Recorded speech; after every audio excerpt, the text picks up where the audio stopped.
Here are some general template tips that just answer some common questions. One important thing is to stay within the outer border of whatever your template is, so you can put a piece right up to the edge, but you don't want to go beyond it because then your mosaic won't actually fit onto the base you've chosen. So you just want to stay within the borders.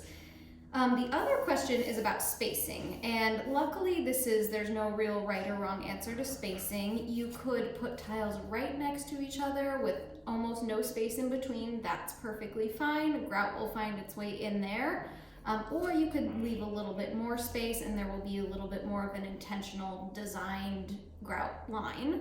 Or you could leave even more and there will be a significant amount of grout showing. That's perfectly fine as well. You just don't want to leave too much space, more than like in half an inch, because then the grout tends to kind of be not smooth and be more prone to cracking.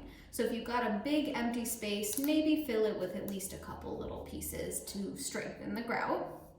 The other thing people need to think about is height differences in tiles. So some things are really nice and flat, some things have a lot more height to them.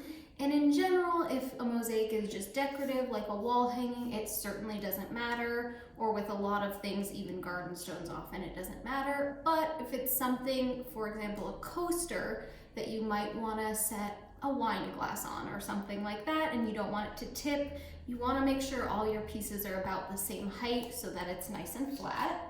The other thing people worry about is the stickiness of the contact paper, but it's gonna be nice and sticky and hold your design in place.